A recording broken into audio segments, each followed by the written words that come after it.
what I would suggest is you lift your heels up a little bit and just take the weight out of your feet. So that you just are barely touching the stirrup iron, not so much like planting it. And that should help you relax your leg. You almost feel like your leg kind of bubble. And then the legs will settle on your butt a little bit more. Yeah, that's it. So if you are pushing on your feet, you do this. Right, that's exactly what anyone would do. So nobody is going to be able to sit down and back with their feet really, really heavy. And your stomach and right circles are principally adventures. Yep. Which is why I tell you that first. Adventures have sort of a hybrid massage seat, so they tend to keep a little bit more of their feet than when you're struggling to get your upper body and settle into the saddle. You just need somebody to tell you don't push on the irons. Like just let them be.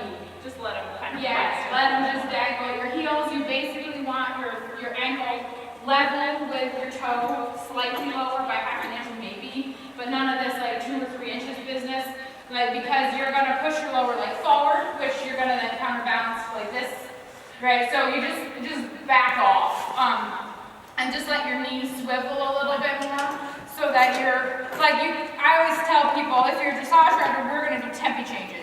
Right, so our feet are going to be, swinging around, and half past this, half past that. So we're not like planted. We're very light and able to quick dip. So we have quite a loose knee that wiggles around and just a much lighter foot. Because there's more type of feet, right? Because jumping when I get on the back, I'm going to trot on the cylinder, right? So this is sort of a different sort of feet. So that might help you out a little bit. That'll help you kind of relax. Your leg direction up. And then you can go ahead.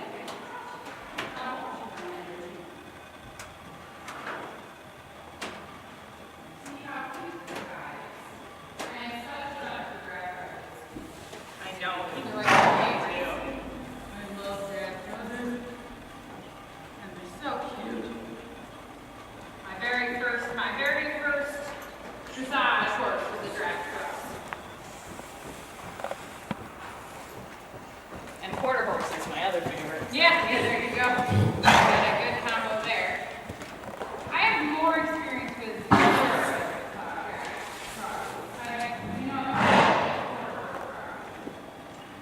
really love these quarter more than the crosses.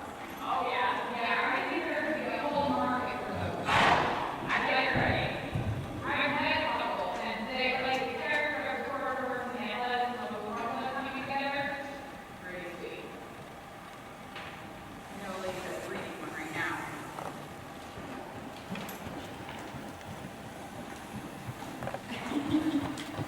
Okay, you're very cute.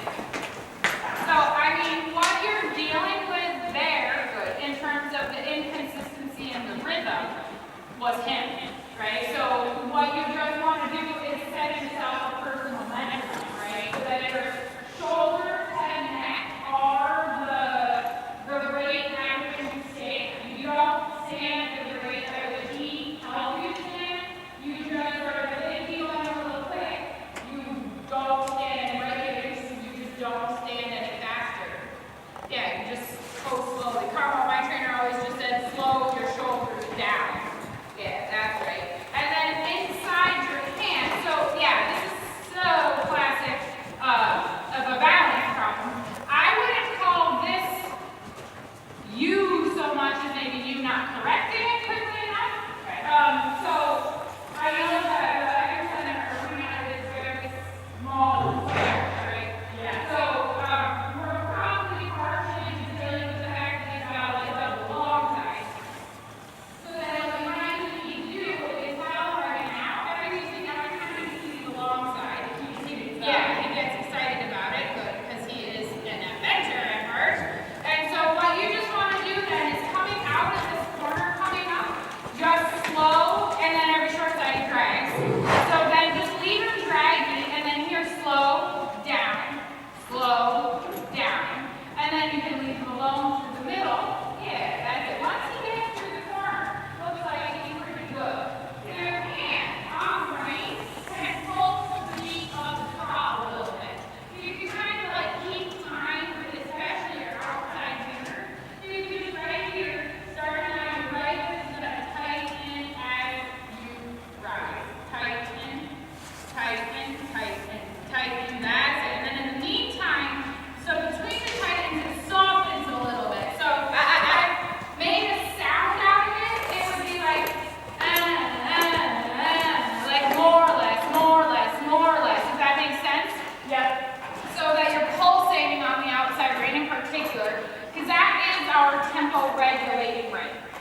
the rein that picks our speed.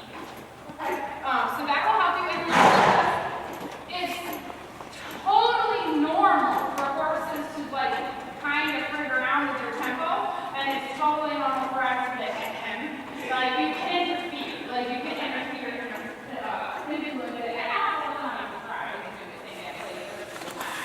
So we're going to know that's coming. You're going to kind of and then it's like that's the leadership thing, right? So you just sort of go a little bit more clear, go a little bit earlier out.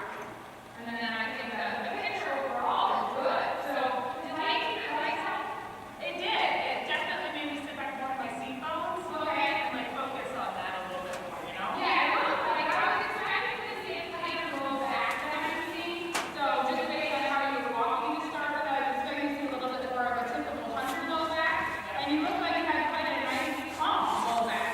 So I wasn't sure if maybe the biting your feet helped you out a little bit. Okay, good. So then the next big component then to kind of transitioning into a dressage seated rider is realizing that your low back and your low belly move. So like you can be a puppy dog in trouble, like with the tail between your legs, so that's going to round your low back and then let your low belly come up. And that's going to change a little bit. So you want to allow that low back access to mobility rather than holding that as a stabilizing point. Okay. When people say core, my new shorthand for dealing with that is just imagine that I'm about to punch you in the stomach.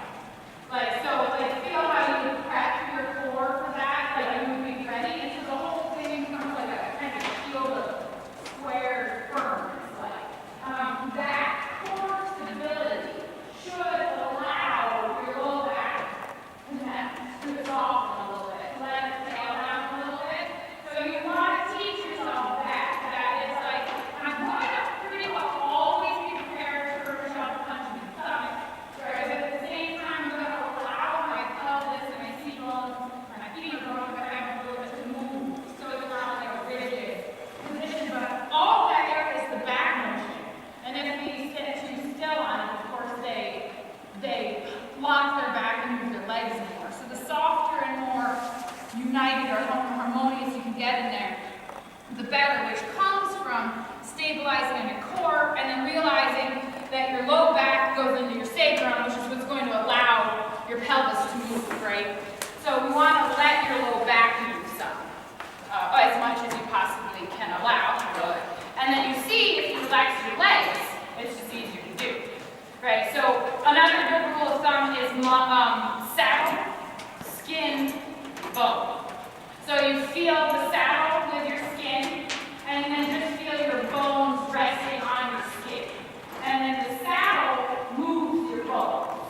So your skin just stays on the saddle, and then because the horse moves his body, the saddle pushes your bones around.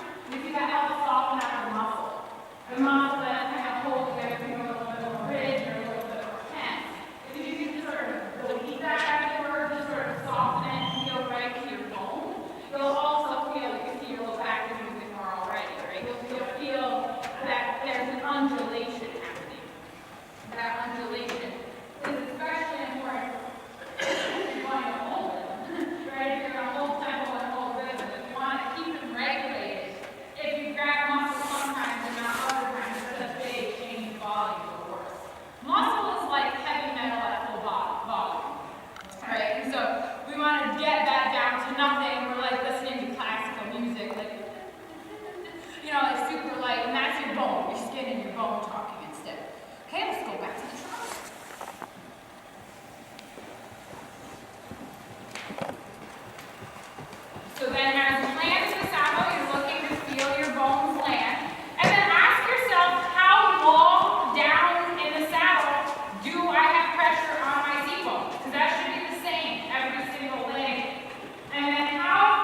expect the same problem on this side, change the posting diagonal.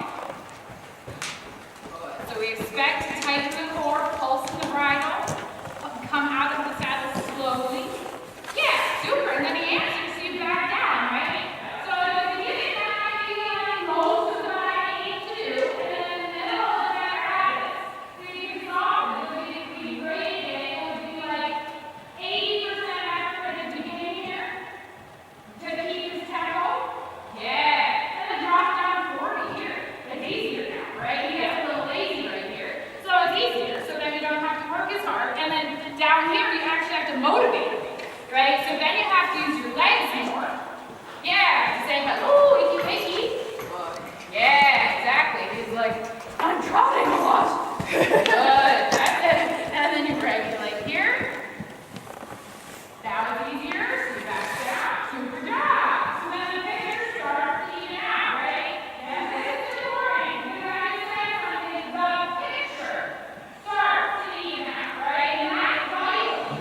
No one cares what a driver has to do themselves to get the picture to even out, right? That's the deal.